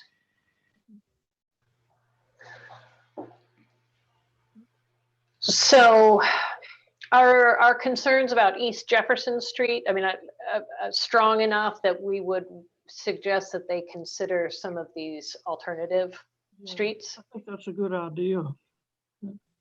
And of the two, 4th Street Northeast, the 4th Street is just east of Court Square Park. And then the other alternative is Monticello Avenue. It's quite long. That seems appropriate in many ways to me of Monticello Avenue because of its leading into other areas of the county, and the county, the areas where Mazzei was active, what's now the county. Yeah. But of course, nobody living on Monticello Avenue has been consulted or written in support. True. But it does seem that that could be something to be considered if there was no objection. Okay. Yeah, And I don't know that it needs to be all of Monticello Avenue. It goes back to limiting the length of some of these. It does preclude other designations. I don't know which part, but Margaret, you might have a better sense for that. And prioritizing numbered streets over named streets. Monticello is already confusing because we have Monticello Road and Monticello Avenue, and adding a third name on top of it is probably not. Right, and then you're also taking the transition from Avon Street, which has another designation as well, if you're heading out to Monticello and the other attractions on 20 and 53. So it's okay. So maybe, all right. So maybe Monticello is confusing, and perhaps one of the blocks on 4th Street. Right. The one for the French city is right opposite McGuffey. On 2nd. That is maybe something kind of close by. Oh, yeah. Again, I mean, we could, I think those applicants need to be consulted. But okay. Well, so maybe what we could one go on 2nd Street, Dee Dee, do you know? I'm sorry, what is that? How many blocks is the one for 2nd Street opposite McGuffey? I think it's the 3 blocks. Is it from High I to? mean, it might be on, I don't know if it's on one of those maps or not, but it's more blocks than it probably needs to be. Yeah, I mean, that's a concern, but I think maybe it goes from High to the mall and then it dies. Yes, actually it does, now that you say that. You could consider doing First Street from High Street to the mall, or 1st Street from High Street to Jefferson or Market, or because what do you have there that there probably wouldn't be a big conflict, but limiting it, it would make some sense to have it adjacent to the other honorary street name. Well, so maybe what we can do is suggest that this one go forward with and ask for additional information about a location and support something closer to our other sister city street, Honorary Street.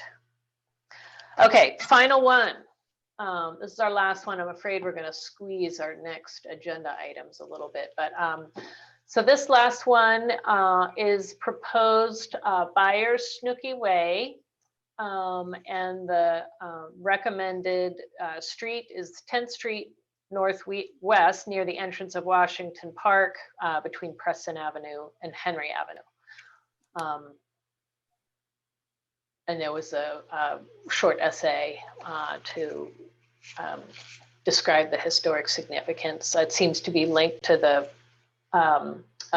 Washington Park pool in Washington Park, and Mr. Byers and Ms. Harrison's long-term association with the park and swimming.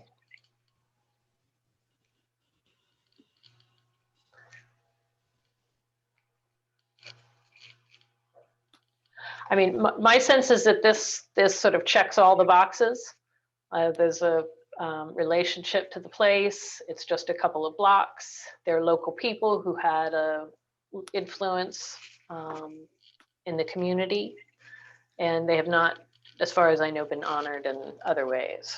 Yeah, this really made me want to know more about the history of segregation, desegregation, integration in the pool specifically. I think that personally, the pools are probably the most integrated public space in Charlottesville. And it really made me want to know more about this. And to my knowledge, we don't have a good history about this particular topic in Charlottesville.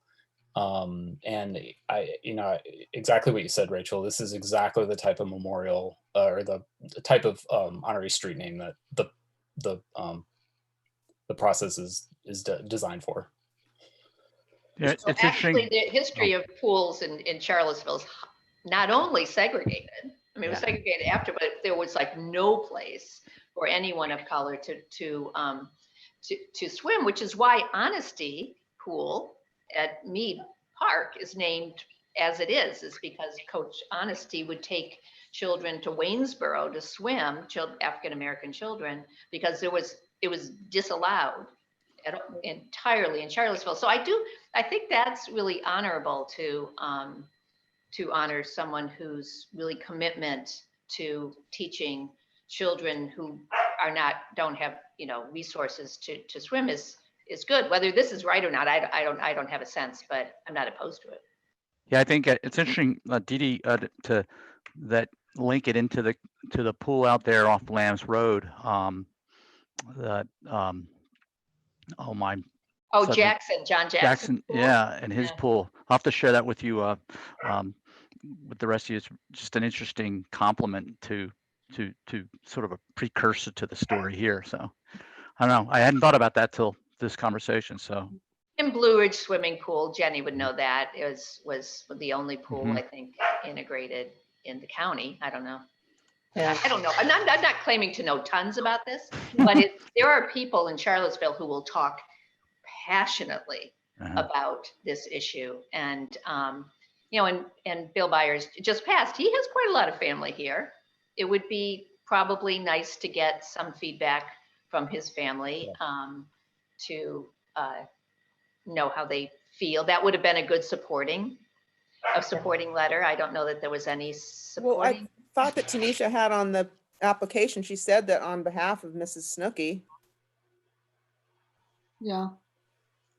Yeah, Miss Hudson interviewed Billy Byers in her film A Legacy Unbroken with Yeah. Adam Ford. So she's very familiar and knows the family really well.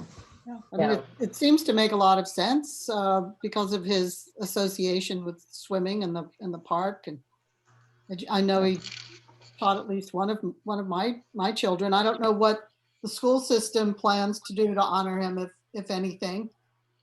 But again, maybe doing that block by Washington Park where he would have spent so much time, and his name would be very recognizable to people.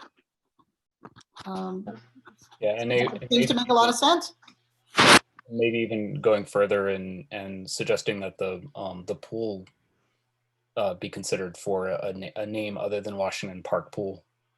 Yeah, but again, then we're going to Parks and Rec, and then there's the school board. Yeah, that's a whole, This whole thing needs a little more coordinated. Okay. All right. Okay. So I think we should wrap this up because we are tight on time. Yep. And For example, one thing, would it be appropriate to suggest that the name be amended to use the lady's surname instead of her nickname? I think part of the, that's how they're known. Mm-hmm. Well, Snooki. I mean, you know what I mean? Yeah, I understand. I see what you mean. And certainly a lot of that might be the most recognizable, but it just seems a little incongruous to use one person's surname and the other person's very informal nickname. But if that's what people wanted, that's fine.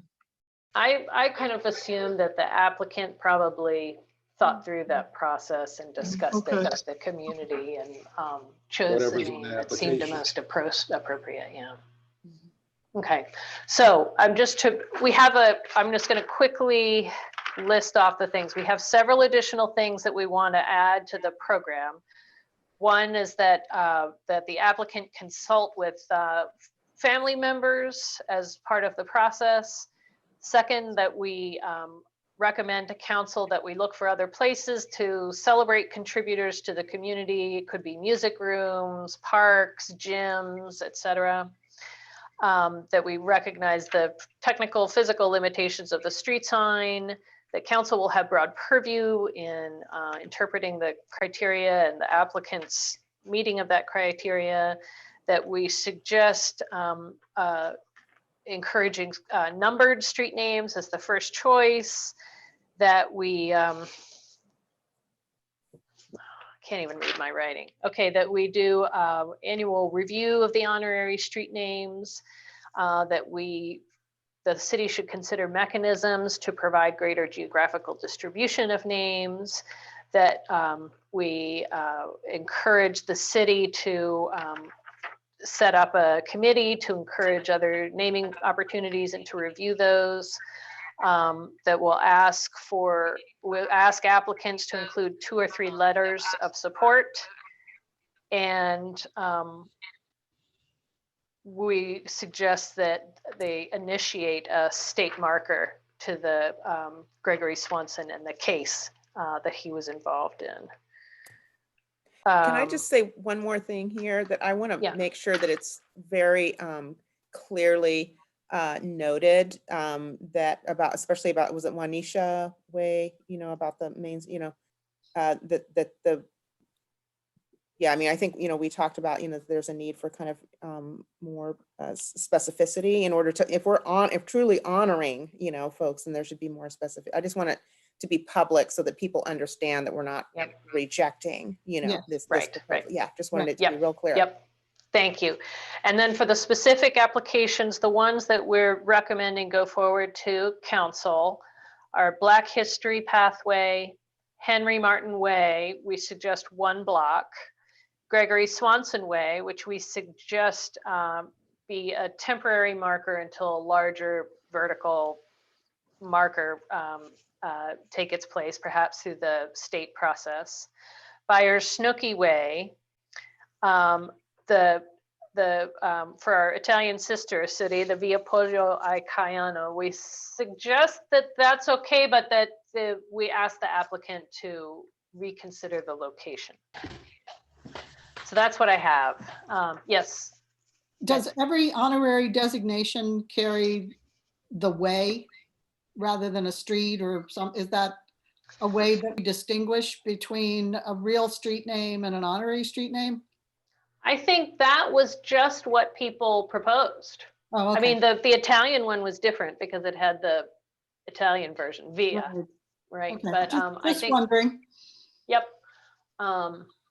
Everyone else seemed to just include it, although it's not a required part of the. Yeah, the French one has rue, Yeah, right. Okay.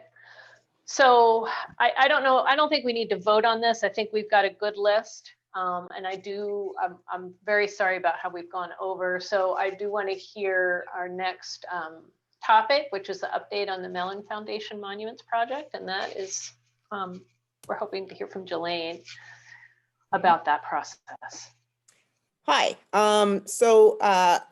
Together with Andrea Douglas, the Jefferson School African American Heritage Center, we've consulted with folks from the Monument Lab in Philadelphia, who were the inaugural recipients of the Mellon Fund Monuments Project grant, and this is a new initiative by the Mellon Foundation. It's $250 million that's being dedicated to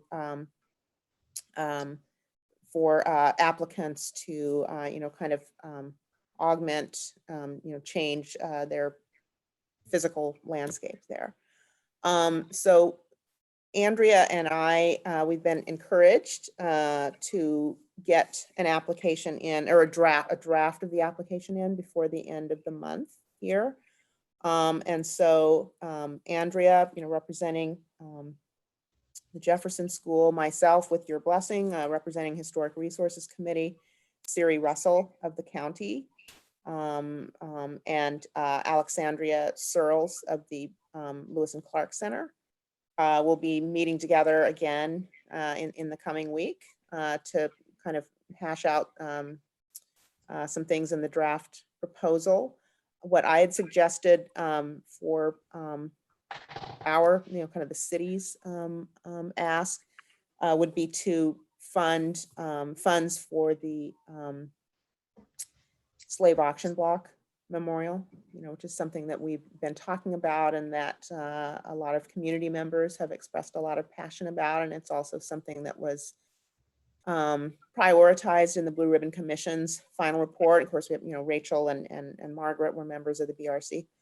And so it seems like that's a good, kind of priority to designate. Andrea herself is going to be, the Jefferson School is going to be requesting funds, for that Vinegar Hill Monument. That there's already a mock-up for that. There's been a sculptor identified, and and this sort of thing. And Siri or from the county, kind of marking Monacan trails in county parks, and the Lewis and Clark Center. They want to be the recipient eventually of the Lewis and Clark and Sacagawea statue there. So to kind of, establish, kind of grade the land, kind of nuts and bolts stuff for placing a monument there, and also doing programming around that. So these are some of the projects that would be addressed in this. And we're told that Mellon likes, kind of these to show kind of community buy-in, and I feel like with the process that was engaged, in 2016 with the BRC and the very copiously documented report that was written by the BRC and approved by City Council, and then of course the very recent expression of enthusiasm for the community about the slave auction block, it seems like that could be a nice way to kind of get that ball rolling. Of course, there's a lot of things ahead with the city, with the revamp of the parks, and of course the taking out of those monuments, and stuff that we don't really have control over. But this is a way to kind of get the ball rolling, at least on that front. This is, by no means does this, designated design or a, artist or, anything like that. It's nothing detailed like that. This would just be a request for funds. And toward that end, I would probably need to consult with Jeff. Is he still here? Where I'm not. I'm here. Oh, there you are. Okay, you're right Yeah. beneath me. I'm right. Okay, there you go. To just kind of get some ballpark figures, about what would, be good for that. But anyway, so I don't have a lot of details, to report, other than to say that we're going to be meeting, in this next week, and drafting just a draft application. And this would be just the first of many steps going forward, into the new year. So we would have a chance to, as HRC, to, kind of review our portion, and actually I can, if this is something agreeable to HRC, can send, kind of our section, the draft of that application, to y'all for your approval. All right. If this sounds like something that we would like to pursue. Thank you so much for that update. And my sense is this is something that HRC would absolutely do its best to support in any way that we can.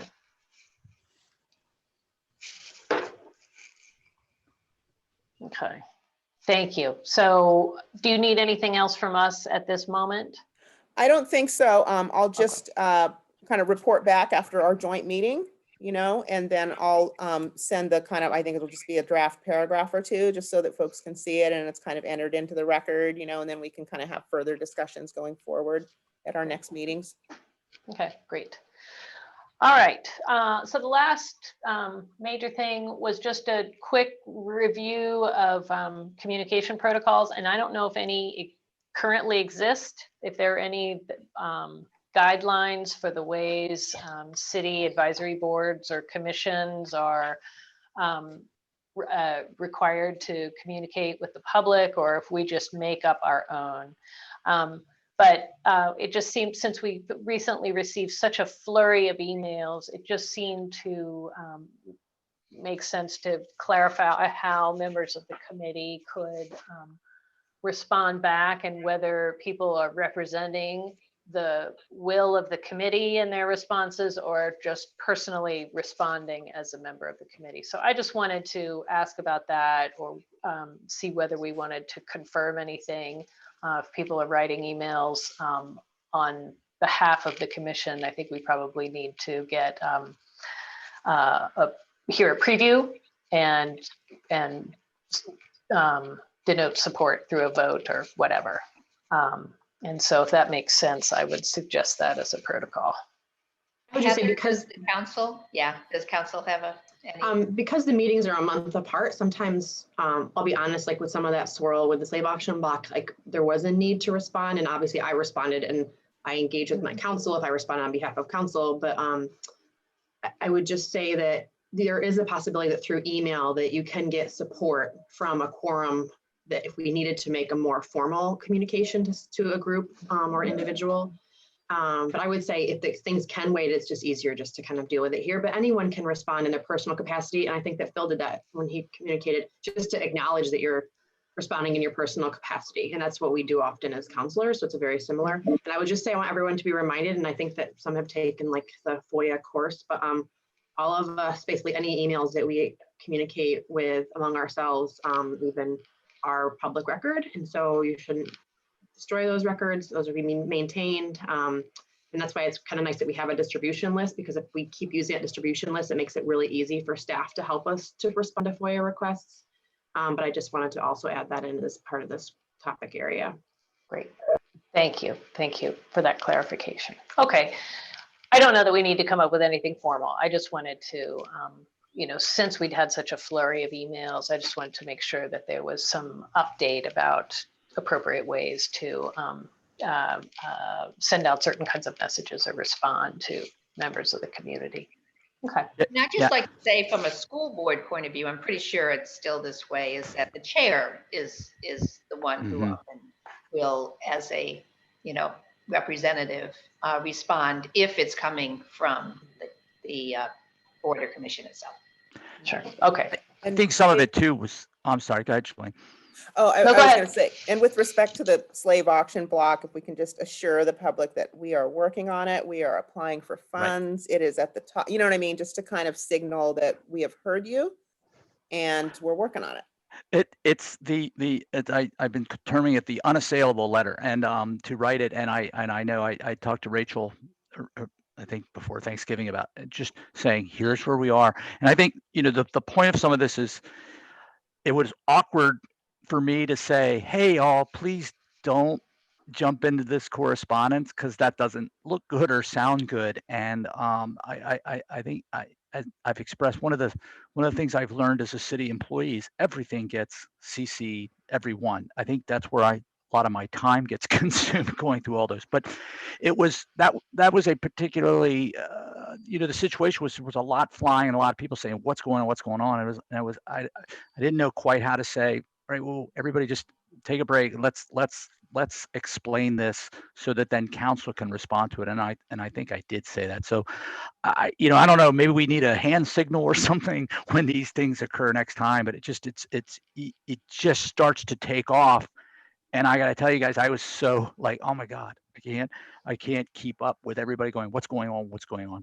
What's going on? That was the genesis of that. But yeah, Jelaine, let me know what you need some numbers on, and I'll jump on that as well. Okay. Sorry. All right. No, that's fine. Thank you. Okay, and now our very last agenda item, announcements or review items for our next meeting agenda. Does anyone have anything that needs to go on to January? Jelaine, it sounds like we may be getting more updates from you next month, perhaps? Yeah, at least, I mean, we probably won't have heard back from Mellon by then, but at least in terms of what the 4 of us applicants are thinking and the draft that I'll work up and get your input on, for our part, I can report at least on that much. Great. The January meeting is traditionally our annual meeting. And last year we had 2 meetings in a row, 2 Fridays in a row, and each are 2 hours long. And I think it might be good for us to good for the committee to step back and make a list of priorities and projects to really focus on in the coming year. So I will work with communications staff to schedule that, but I'm thinking maybe the 8th and the 15th of January. That's the second and the third Fridays of January, and they would be both at our regular meeting time. So that would give us ample time for discussions. Just procedure. Go ahead, Sally. Sorry, I know Jelaine and I will have a conflict in January. We're both in a J-term class, and so both of those Fridays we won't be there. That's right. Okay. Okay. Yeah, we've got class from 10 to 3. It's just horrible, intensive. Is it just on Friday or is it like throughout the month? Yeah. It's the 2 midweeks in January, all day, every day. But it's 2021, so every day is going to be a wonderful day, right? I do just want to remind everyone, Robert, that we will have to go and get prioritized if we're going to have a second meeting in any particular month as kind of like a subcommittee meeting. We just need to get approval to have. Yeah, I'll check with communications right after this meeting to try to schedule that. I'm just really hesitant to have meetings without the 2 of you. I know, I agree. It's important. Can we change the time perhaps for the annual meeting? And possibly the date. We could have an annual meeting in February. Yeah, I think that. So yeah, should I reschedule the 2 in a row meetings to February? Maybe the 2nd and 3rd. Okay. All right. Well, with that was a lot of work, everybody. My writing fingers are tired from everything that we came up with. Much appreciated, and I think we can conclude. I just was going to say, while I'm sitting here, I'm getting emails from people, particularly Shelley Murphy, a whole bunch of them about the Penn Park Cemetery and possible descendants, and so that's the thing that's looming on me, is that the council really does want to know what a plan for how we can try to determine if they're ancestors and how we can contact them, and so that will at some point pop up again, and then I don't know, I just was going to ask in my email yesterday about Mr. Jewett possibly being underneath the parking lot at Court Square. Did anyone, I don't know, I was just wondering if you all, if that's, so the new city county court complex will be added there at behind the Levy building. They're going to be taking off the 1980s edition and doing the new construction. That's that opportunity I've been talking about, where there'll be a courtyard space and maybe something can be done there relative to the interpretation issues. But just in talking about normally looking at the site of a parcel and sort of sharing with the BAR what used to be there, and I felt like maybe some archaeology there would be a value, given that this was the town's open space, and it really, some of it still remains open except under parking lot. But Jeff, doing a can little, we, can we, Yep. can we I just talk was asking about if you these guys as knew. future topics? Yeah. Can Yeah, we yeah. talk, Sorry. can we do Read over the this email next month? and let me Yeah, know. we'll read the email. All right, great. All right. I just want to be respectful of everybody's That's time. cool. It's That's after cool. 1 and we're. Can I ask what the status of the Daughters of Zion marker is? So, It's being Being ordered. manufactured now. Oh, It's in the okay, process of being ordered. So we will update Great. you when it is delivered. great, great. Robert's classes are over, so he is killing it. Probably Also, in I have a 2021 too, there should be some events to honor, Jackson P. Burley. I don't know if there's anything that's going to be done for its national recognition. And January. That's- Marker. Yeah, yeah, it comes up. So, and I know talking with Siri about the Elmo Training School marker, which is also ready to go up. Great. That it's very hard to know how to do these things, but there are plans for virtual, celebration. So, just saying. Can I just get clarification? Are we having a regular meeting in January and the annual meeting is in February, or are we skipping January? We will have a meeting on the 8th of January, but that'll be a regular meeting and then an annual one in February. Thank you. Great. Yep. Thank you, All right. everybody. Thank you, everybody. Thank you. Thanks. Thank you. Great weekend. Good holidays. Safe holidays. Yeah. Happy New Year to everybody. Happy New Year. Happy New Year.